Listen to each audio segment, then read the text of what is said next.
dibalik semuanya malah katakan mengintip Pak. Jadi jangan enak-enak merasa nyaman, karena iblis tidak suka anak Tuhan nyaman. Dan dia ini anak Tuhan, taat kepada Tuhan. Ketika dia mendapat jalan, ketika dia mendapat posisi tinggi, iblis tidak senang, malah katakan mengintip. Apa yang malah katakan? Ada konspirasi Pak dari 2 orang tadi kan saya bilang 3 orang berjalan ini ya Pak. 1 sidangnya, 2 lagi orang yang lain. Biasa kalau kita sudah memulai dalam posisi atas, tak semua orang senang. Apalagi 3 sama-sama jabatannya. Yang kedua akan membuat konspirasi supaya yang satu jalan. Gak usah menjadi pejabat tinggi, menjadi orang-orang yang tidak nyaman aja pasti ada yang tidak suka ya Pak. Jadi terjadi konspirasi yang menipu pejabat tinggi yang lain. Apa yang terjadi? Konspirasinya begini. Dia akan lihat apa yang kelemahan Daniel. Daniel ini semuanya oke. Semuanya menguntungkan raja, tidak mencuri uang raja, tidak dia tidak dia curang. Hanya satu yang dilihat oleh 2 teman-temannya, bahwa dia berdoa 3 kali sehari, dan dengan itulah maka 2 temannya mengkonspirasikan membisikkan kepada raja. Caranya manis. Gini bahasanya kalau bahasanya. Pak Raja Darius. Gini Raja Darius. Raja kan yang paling hebat di seluruh kerajaan ini, tidak ada raja yang lebih hebat dari raja. Jadi raja, karena tidak ada semua orang yang lebih hebat dari raja, dia akan tandingi. Maka raja, seharusnya setiap rakyat, setiap orang yang ada di kerajaan ini raja harus menyembah Tuhan raja. Betul nggak raja? Raja senang nggak? Senang. Ya memang benar. Mesti saya lah yang harus sembah. Tidak boleh ada yang saya. Iya raja, kami ini kan cuma kaki tangan dulu. Tidak boleh, kami pun harus menyembah Engkau raja. Karena di atas kami ini ada raja, kami ini di bawah. Sedih semua.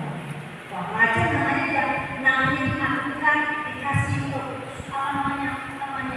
pujian, pastikan untuk kamu di sini. Kita pun kalau ada pujian hati-hati, karena pujian itu, wah, baguskan kami, keren kami. Pujian itu sering kali membuat orang jatuh. Nah, raja merasa dipuji, merasa dihina, merasa senang. Dia tak bisa. Nah, begini raja. Oleh sebab itu raja untuk memastikan bahwa tidak ada seorang pun yang boleh menyembah yang tidak selain raja, maka dia harus kita buatkan satu undang-undang. Ayo udahlah, benar yang penting baik saya. Maka dibuatlah undang-undang. Peraturannya begini: setiap orang di kerajaan ini harus menyembah yang namanya raja.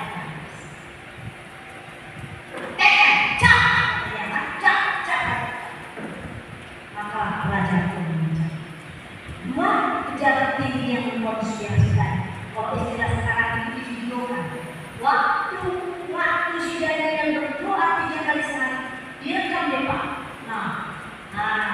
Setelah direkam, maka dibawalah videonya itu kepada raja. Tengoklah raja.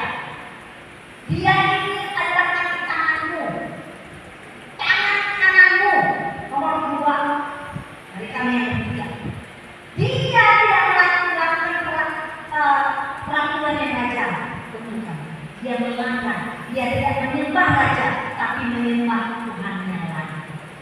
Maka sesuai dengan peraturan yang raja buat, dia harus dimasukkan ke gua singa. Wah. Maka raja pun terdiam. Kenapa terdiam? Karena dari 3 pejabat tinggi ini, sidangnya ini kesayangan raja. Jadi sudah termakan buat semalaman si raja. Wah, kalau begitu harus menjalankan perintah apa yang diucapkan peraturan. Daniel harus dimasukkan kepada gua singa. Kemudian ketika dipanggil Daniel, tadi apa saya bilang? Tema kita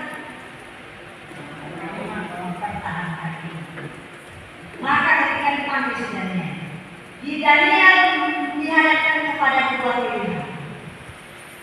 Mati, mengalami kematian masuk dalam gua singa. Singanya lapar pak, tak makan sengaja, lapar, jadi begitu masuk pasti mati.